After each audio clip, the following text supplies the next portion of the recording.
Imagine for a moment a huge building standing in the middle of a city. The headquarters of a notorious crime gang is written in large letters on the outside, and those sitting inside are running their network in complete openness. There is no fear or any secrecy. It sounds incredible, doesn't it? Because to us, crime means working in the shadows.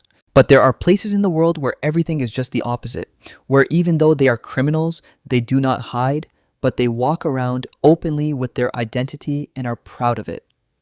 Welcome to this strange system of Japan, where a group called Yakuza has survived for years in such a way that it is not an ordinary gang, but an important system. They have their own offices, their own rules, and sometimes their presence is so open that even ordinary people recognize them. But the question is not here. How is it possible? How does such an organization survive in a country where the law is so strong? That too, almost legally. To find the answer to this question, we have to go back a little. The time begins after World War II. In 1945, when Japan collapsed under the terrible blow of America and the balance of power in the entire world began to change. On one side is America and on the other is the Soviet Union. An invisible war begins between the two powers, which we know as Cold War, and Japan suddenly becomes important in this power game. America was afraid that communism could spread in Japan. And to prevent that fear, they used a local force instead of directly intervening in politics, a criminal gang. And that crime ring was the Yakuza. But this is where the real question begins. What exactly are the Yakuza? Where did they come from? And why was the system of a country and even international powers forced to use them? To understand this story, we have to go much further back. At a time when Japanese society was divided into layers, the upper class had honor, and the lower class was a struggle for survival, and at the bottom were a group of people whom society never wanted to recognize. They were neglected and ignored, but in order to survive, they created a different path for themselves. From this path, two different groups were born, Tekiya and Bakuto, a group of street vendors and one that controlled gambling throughout the entire city. Although it seemed small from the outside, they gradually began to accumulate influence and control and a kind of invisible power in their hands. And from here, a system gradually began to form that later became one of the most mysterious and terrifying organizations in the world. As time went on, Tekiya and Bakuto, these two different groups, gradually began to merge into a strange structure. From the outside, they were still a small group, but inside, they were creating a system that controlled not only business, but their entire lives. It was not just about money, but also about loyalty, respect, and a relationship that was not seen in any ordinary gang. This relationship was called Wabun Kabun, which means a bond like father and son, a leader and the rest are subordinate to him. But it was not just a relationship of following orders.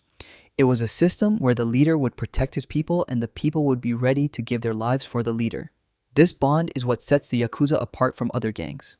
At the same time, the price of mistakes here is very heavy. If someone breaks the rules, if someone damages the honor of the organization, then he has to accept a terrible punishment. This punishment is called yubi sume, cutting off one's little finger. Strange as it may sound, in the world of Yakuza, it is not just a punishment. It is a way of apologizing, admitting one's mistakes, and proving that one is still loyal to the organization. Because in old Japan, the little finger was very important when holding a sword. Without it, it would have been difficult to fight.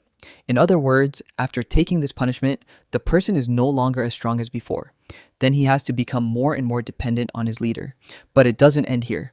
Another identity of the Yakuza is their body. They have huge tattoos all over their body, which is called erizumi.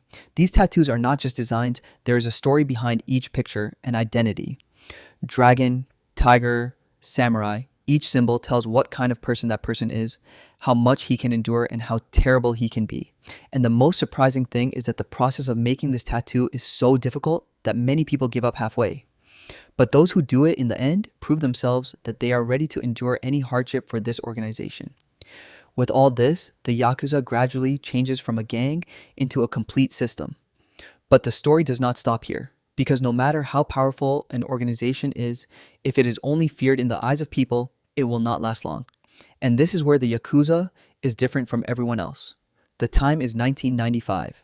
A terrible earthquake hits the city of Kobe, Japan.